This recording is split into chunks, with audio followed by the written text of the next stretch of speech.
Hello and welcome back to The Give and Go. I'm your co-host Reynoso here with my boy Soltero. What's up, guys? South Korea arrives to the World Cup making their 11th appearance. Their first appearance was in 1954, bro. Group stage exit. In 1986, they then made their next appearance, I believe. And since then, bro, they've made 10 straight World Cup appearances. 10 straight? They've qualified for every World Cup since 1986, man. Wow. The Koreans have something very consistent about them that has made them succeed at the qualifying stage, man. A qualifying powerhouse, if you will. The Real Madrid of AFC qualifying. In 2002 was our most notable World Cup appearance where they hosted the tournament and made it all the way to the semifinals, man. Pretty crazy to think that South Korea could at one point have made the final.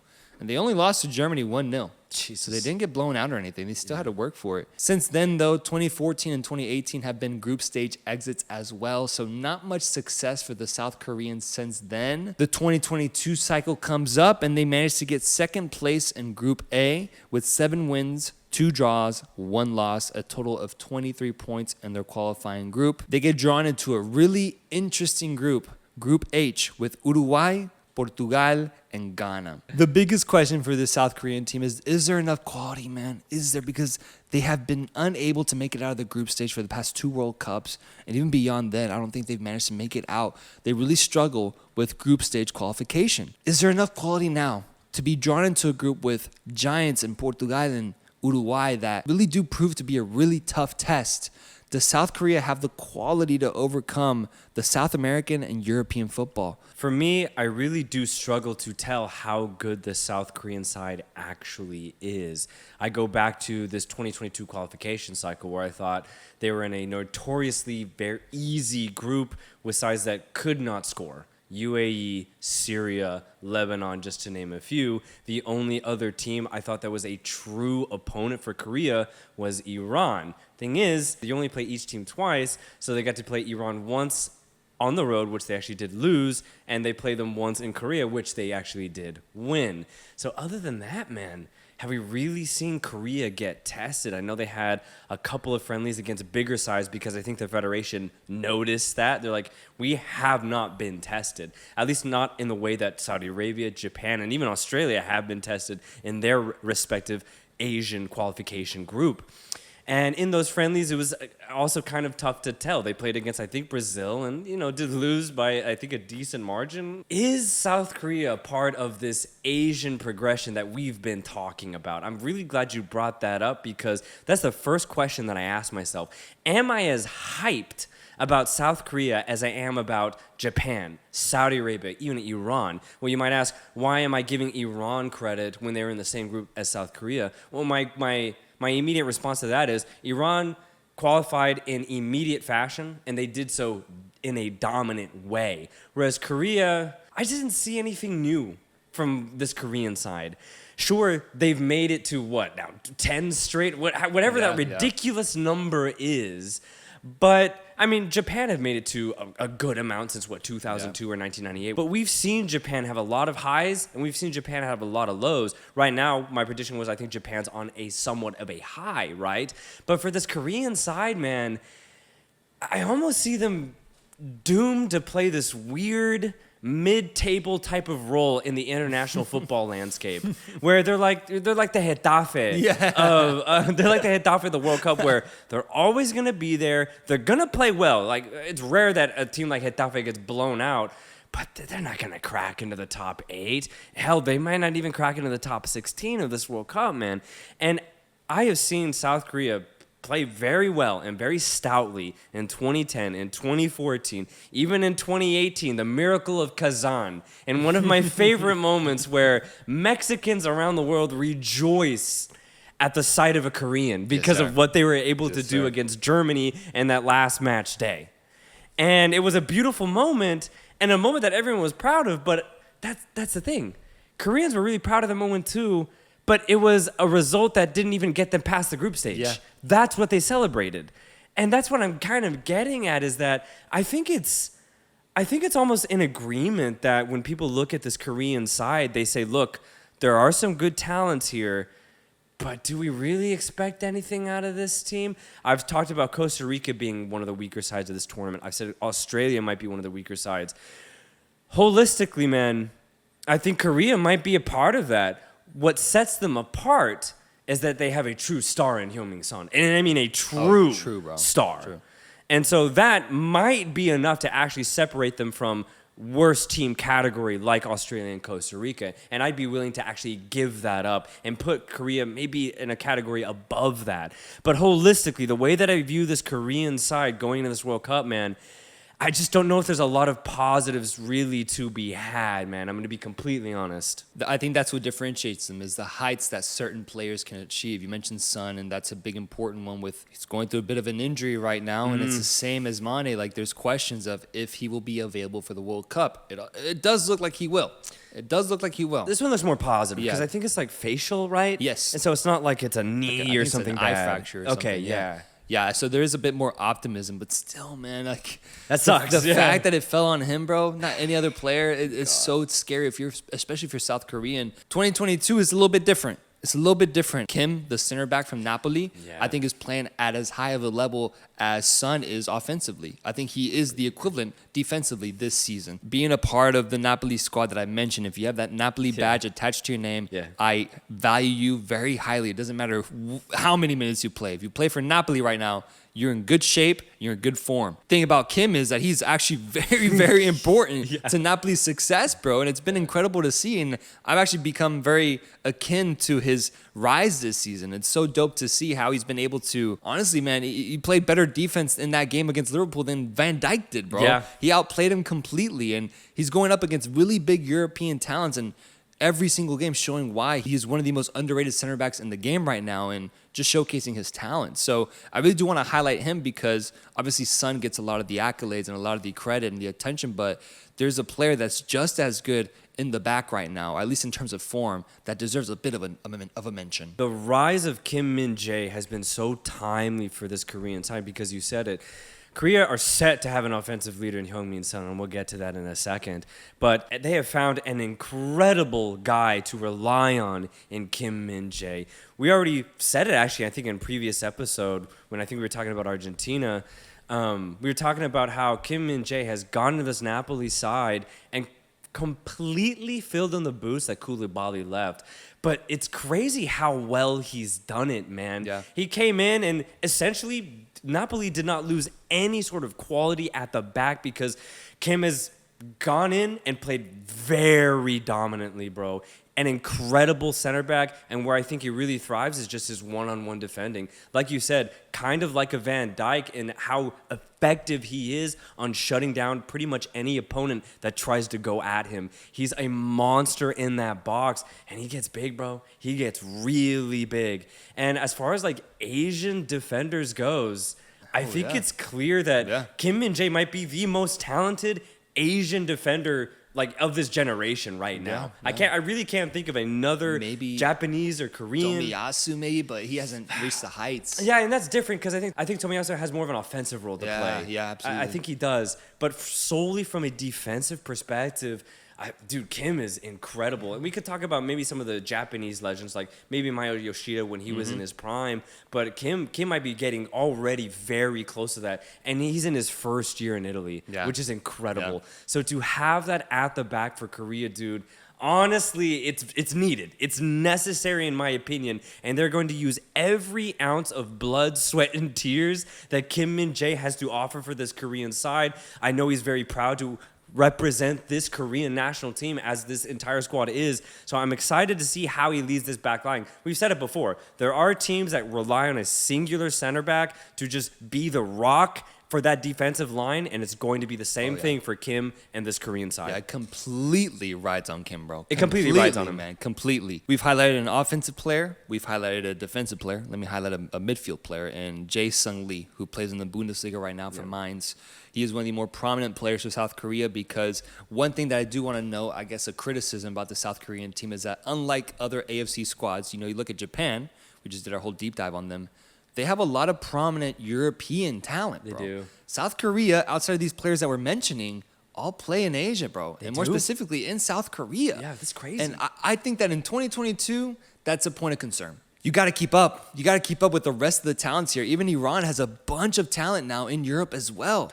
In order to be able to be up to these levels, you got to have more beyond 4 players that are playing in Europe right now. Yeah. And that's my concern because Jason Lee is playing great for Mainz. He's been there for a couple of years now, and he's really become a staple for them. And he's probably going to be the most important midfielder for South Korea. They're going to be looking to him the same way they look to Kim in defense. Like, he's going to have that huge role now. But I just question the supporting cast. I question everyone else around this team because I don't see enough. And I do wonder how Paulo Bento, the Portuguese coach, is seeing this right now, leading this team, thinking, God damn it, like, if only I could have a little bit more of these guys in Europe, a little more reliance. Large majority of the supporting cast is Asian-based and more specifically domestic-based, playing in the K-League, which, let's give it its credit. It is a good league, but if you're not dominating your qualification cycle, then yeah, it is a point of concern. I completely agree. And talking about Jae-Sung Lee, I think he definitely will be the go-to guy as far as a creative outlet in this midfield for Korea. He's going to be good on the ball, and he's going to be asked to pull the strings offensively from a distributive and a feeding perspective, at least trying to give it to Son, maybe trying to give it to Wee Jo or Hwang Hee-chan. But I think a guy that could pair alongside him and be a true holding midfielder is Olympiakos' Hwang In-bom.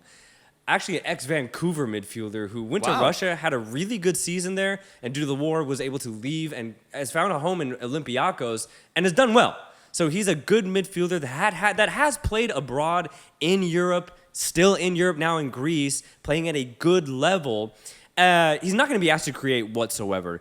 All he's going to ask to do is sit deep, get the ball when he can, and try to maintain possession. And I think he has the ability to do it. He is very young, though. I think he's like 23 or 24 years of age. So it's a task that he's never really done before, at least on this type of big stage. But he has the ability to do it. So I'm curious to see if Paulo Bento fully trusts him to actually start him alongside a more creative midfielder as the sole holding midfielder for this Korean side. And Hwang In-bom's role is very interesting because I see him as a direct successor to Ki Sung-young, the Swansea GOAT, who was the perfect number 6 or number 8 deep-lying midfielder who really played almost a quarterback style of role for Swansea. Back when Swansea was actually really good in the Premier League, Ki Sung-young was a big part of that midfield for Swansea. And now that he's gone, even though he's only like 33, but he's been out of the Korean contention for a couple years now, I think Hwang In-bom is the direct successor of that position. A deep-lying midfielder who's not necessarily the most athletic, but is very good off the pass. Heung-min Son. Yeah. Heung-min Son is the focal point offensively, but for good reason, bro. He's one of the most exciting wingers I've ever seen, bro. I love how this guy plays. To me, one of the most likable footballers to ever exist, man. How could you hate this guy, man? Yeah. He's genuinely happy when he scores. He's one of the fastest players out there, and his ability to create is seamless, bro. He was born to be a creator, man. This was his gift given to him from the gods, was to be able to create an opportunity from the wings, man. And entertain, too. And entertain, too. And it's so dope to have seen him these past few years paired up alongside one of the best strikers in the world in Harry Kane. And to be able to have this duo just thrive every single week for Tottenham Hotspur. On the South Korean side, though, it's been tough because he's never really been given a talent equal to his skill. And it's fair because, bro, I mean, he's a top 10 player at times, man. He's a worldie, bro. Yeah. But it just sucks that there really isn't much else outside of maybe like Hee-chan Hwang, who plays for Wolves, that could maybe just give a little bit something extra. That's my biggest problem with the offense, is that it really is solely reliant on Son, given that he is able of reaching such incredible heights. With him being slightly injured, it is a bit concerning, but he definitely is the type of player that when he has that South Korean shirt on, he is just as capable of a magic moment as he is at club level. Absolutely, man. And I'll start off with kind of a negative perspective about Son right now, in the sense that he's gotten off to a slightly shaky start, even before the knock, that facial injury that he had. And there's actually some criticism. Yeah. People talking, honestly, a little disrespectful about him, as in, is he a little washed now? Should Conte even start him? But Conte knows how good he is. Because no matter what, even a slightly out of form Heung-min Son is one of the best wingers in the world. And Conte knew that. Whether he starts him on the pitch or brings him on off the bench, Son makes an impact regardless of his form. And the thing is, he kind of has that leadership role offensively, to where it doesn't matter his form, I don't think, for Korea. Once he puts on that shirt, he's just going to try to do the best that he can for his country. Kind of like in the same way that Messi does for Argentina, Neymar does for Brazil, Mane would do for Senegal, Salah for Egypt, for example, Ronaldo for Portugal. I'm putting Son in all of those players' names this category, bro, because Son truly is a magical player. And on his day, one of the most elite offensive players in all of the European leagues. So regardless of his form, that's the counter positive, is that Son's a big name player, bro. And he loves those big lights. So out in Qatar 2022, regardless of his own form, and honestly, regardless of who his cast is, I don't think Son really cares. Because he's got one thing on his mind, and we already said it, is to entertain. And to entertain the people of Korea. You see how proud and happy he is to put on that Korean shirt. I truly don't even think it's in the back of his mind that he's just like, shit, I wish there was another winger like him. I don't think he cares. I think he actually relishes the opportunity to be the guy for Korea.